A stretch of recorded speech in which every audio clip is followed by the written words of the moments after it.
Indian red cross society Srikakulam జిల్లా శాఖ వారి ఆధ్వర్యంలో senior professional first aid training 8 రోజుల పాటు నిర్వహించి పూర్తి చేయడం జరిగింది. జిల్లా నలుమూలల నుండి 26 మంది విద్యార్థులు కార్యక్రమంలో పాల్గొన్నారు. రెడ్ క్రాస్ ప్రథమ చికిత్స శిక్షకులు డాక్టర్ శ్రీకాంత్ మరియు ప్రోగ్రామ్ మేనేజర్ గొలువి రమణచే ప్రథమ చికిత్సలో శిక్షణ ఇవ్వడం జరిగింది. శిక్షణలో భాగంగా హైబీపీ, గుండెపోటు, సిపిఆర్ ప్రక్రియపై అవగాహన, ఆపద సమయాల్లో గాయాలు, కట్లు కట్టుట, పాము కాటు, తేలుకాటు, గుండెపోటు వచ్చిన వారికి ప్రథమ చికిత్స, కరెంట్ షాక్ తగిలిన వారికి చికిత్స, రోడ్డు ప్రమాదాలలో గాయపడిన వారికి, ఫిట్స్ వచ్చిన వారికి ప్రథమ చికిత్స, ఇటువంటి మరిన్ని అంశాలపై శిక్షణ ఇచ్చారు.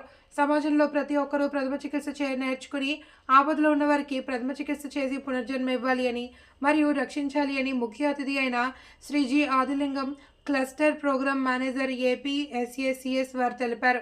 ఈ కార్యక్రమంలో రెడ్ క్రాస్ జిల్లా secretary B Malleswararao, managing committee సభ్యులు పి శ్రీకాంత్, కళ్యాణ్, చిన్మయరావు, వైకుంఠరావు మరియు రెడ్ క్రాస్ సిబ్బంది ఏఓ నరసింగారావు, మేనేజర్ గుణాకర్ రావు తదితరులు పాల్గొన్నారు.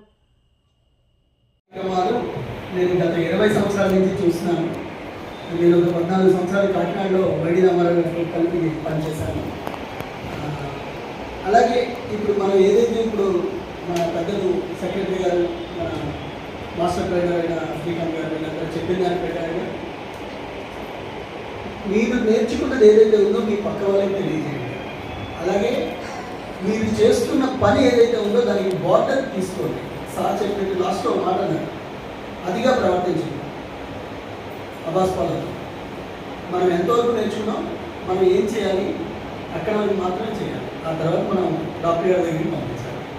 మెయిన్గా ఏంటంటే మనం ఏదైనా ఓవర్ యాక్టివ్ చేసామనుకోండి, జరగడానికి ఏమైనా జరిగితే అది మీ మీద వస్తుంది. అంతే కదా. ఫస్ట్ ఎయిడ్ అన్నది ఆపదలో ఉన్న వాళ్ళని ఆ ప్రదేశం వరకు తీసుకెళ్ళడానికి ఉపయోగపడ్డాలి. అంతేనా? నాకు పూర్తిగా డెఫినేషన్ తెలియదు. అంతేనంటారా? ఓకే, చాలా వరకు అందరూ యాక్టివ్గా చేశారు. ఇది సద్వినియోగం చేసుకొని ఉద్యోగ ధర్మంగా కాకుండా 10 మందికి ఉపయోగపడే విధంగా చేయాలని చేస్తారని ఆశిస్తూ సెలవు తీసుకుంటాను. Thank you.